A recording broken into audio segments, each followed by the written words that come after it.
What is that? No, rent Eric? Rent Eric? I don't want to rent an Eric. Oh, rhetoric. So this old doodad Chad defines rhetoric as the faculty of discovering the possible means of persuasion and reference to any subject matter whatever. It is an art whose rules are not applied to any particular definite class of things. In short, what we're looking for, persuasion. That's all we're looking at, is how does someone get you to think, feel, believe, or do something? What they want you to do, or what they'd like you to do, or what would make them have some sort of benefit, or what would be more in line with their particular way of viewing the world, which we call worldview or ideology. So how does someone get you to think, feel, believe, or do something? What words do they use? What ways do they present information in front of your face? How do they present that information? Through what ways? Is it a song? Is it a speech? Is it something on a screen like TikTok or YouTube? What I'm trying to get us to do is think about the rhetorical situation, which is how the author uses a medium or a container or a venue or a style or a specific way of communicating something to get the audience to think, feel, believe, or do something. In order to do a rhetorical analysis, you have to first know what the rhetorical situation is. So you have to know who the author is, what the medium is, and who the audience is. That's the whole point of an analysis, is we're just going to break those things down. In fact, that's what an analysis is. An analysis is just taking one specific thing and breaking it apart and looking at and dissecting and figuring out what is so important about each piece. How does it make the overall thing the best thing? So if I eat just a cookie, or if I eat just this part, will this alone be good? Not as good as if I put it together and eat it. So let's take a look.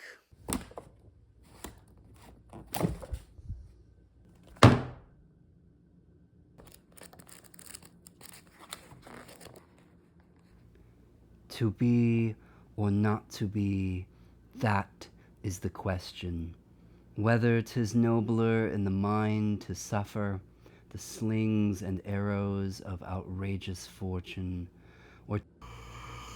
Can you spot the difference? To be or not to be?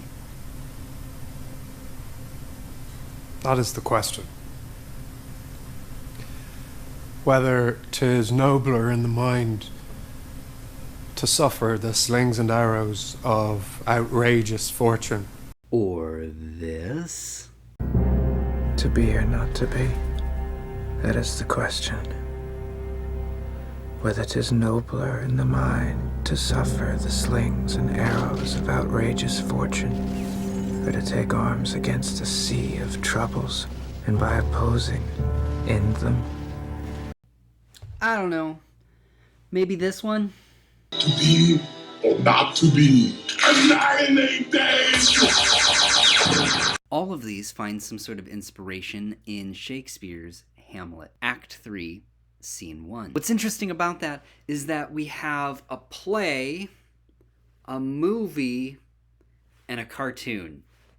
These are all different delivery methods or mediums that all have specific ways of communicating something and have advantages and disadvantages in terms of how they communicate that message. So if we look at the first example that I gave, the actual play, we notice that the actor, Andrew Scott, is standing by himself and the lights begin to dim as he's giving that speech.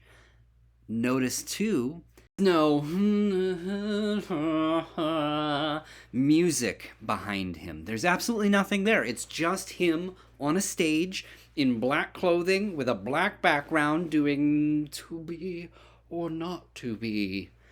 And it's meant to give you a certain sense of emotion or pathos. It's a rhetorical appeal to our emotion. It is trying to play on those little senses that we're feeling that make us want to laugh or cry or get angry, but it's just purely to get us to feel something. This is one of the things that you'll emphasize in a rhetorical analysis. You'll emphasize how does someone, the author, use the specific medium, in this case the theater, and how that medium allows specific appeals to happen. So for example, if you are texting somebody, it is a lot easier to say, hey, I don't really like you and I don't really want to talk, or hey, I can't talk right now, I'm really busy, instead of saying that to someone's face.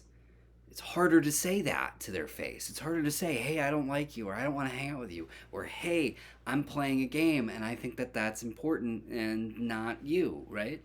Like, it's really difficult for people to do that. So it's easier to go through a different medium where it allows specific appeals or ways to communicate that are more acceptable for that thing. To be or not to be.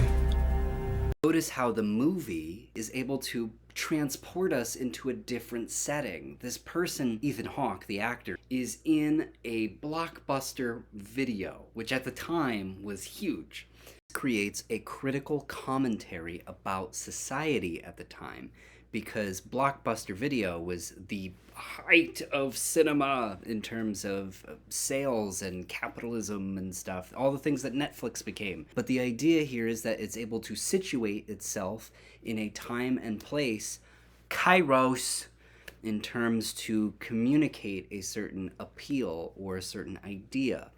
That idea in this instance is specifically around the words that Ethan Hawke is saying that are from Shakespeare, the to be or not to be text. It's also able to do something that the stage play was not. It was able to have music, really emotive pathos, emotive music to enter in, and then you're able to have the actor whisper through the line as if he's having to share it in a library. That could never happen in a theater, because the theater, you need to speak to the things that are in the back, the critters, the creatures, all of that. To be or not to be. Annihilate them! Is this funny? Is it funny? I don't know. But the idea here is that the Fairly Odd Parents creators and writers here are appealing to a very specific thing. They're appealing to our understanding of the logic of the text. It's hoping that we know the to be or not to be, because what's coming next is that is the question. They're hoping that we know that. They're going to turn the logic of it. They're going to change it, and it's going to be something that's illogical. So, to be or not to be annihilated. So they're hoping that we know the text and that we know a person named Arnold Schwarzenegger, and that we'll put those two together and we'll go, wait, that doesn't make any sense. And then that Arnold Schwarzenegger is a fairy and he's shooting at other fairies, and we go, wait, that doesn't even make any more sense. And so the logic breaks down and we go, oh my gosh. And as incongruity theory states, our brain crashes, and that crash becomes like a little weird thing, and that is what produces a laugh. And we go, ha ha ha ha ha, because our brain can't make sense of what's going on. That is an appeal to a logic or not logic, an absurdity, but it's an appeal to the logic of the text, which is an appeal to logos. It's an appeal to a specific understanding of logic and reason. Could you imagine any other thing other than a cartoon doing that, though? Like, that doesn't make any sense. How could they do that, for one? It wouldn't translate as well.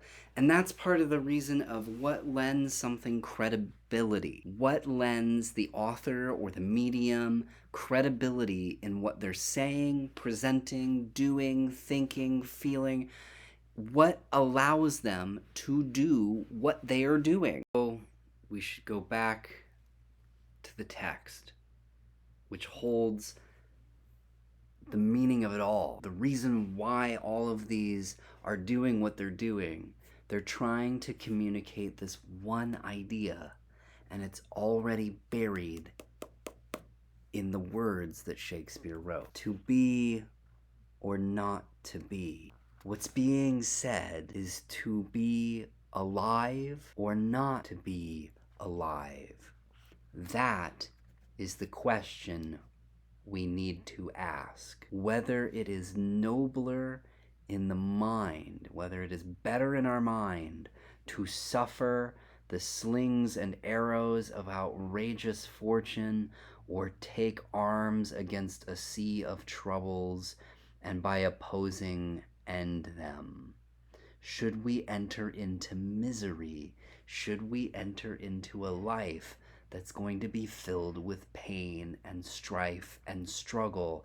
And if we knew that, would it be better to just die? To die, to sleep. He's trying to change how he's viewing death. He's trying to get us to think about, is death just a sleep, a slumber? Or is there some heaven out there? Is there something better? Is it just going to be just a passing? Is it going to be painful to die, to sleep no more, and by a sleep to say we end the heartache and the 1,000 natural shocks that flesh is heir to? What he's saying here is that it is better for us to not encounter it, possibly. Would it be better to just go away to sleep and to not encounter life and all of its misery and all of its joy? What was effective at communicating that? Was it just the words on the page? Was it the words on the page and someone on the stage saying those words? Was it a movie that could follow the person and give them a close-up and we can see how they're interacting with their environment in a different way while they're also having a music score behind them and a voiceover that sounds like they're talking to their cat late at night? Or was it the ability to see Arnold Schwarzenegger as a fairy attempt to murder other fairies? I don't know. But all of them had a through line, and it was a discussion of death and life and how do we live it and live it well. Each one tried to take this and present the ideas that this has in a way that is effective or absurd, to get the audience to feel that thing entirely. And that is what makes it effective or not effective, is do you or does the audience feel that thing? And if they do, they just might understand what it means to be or not to be.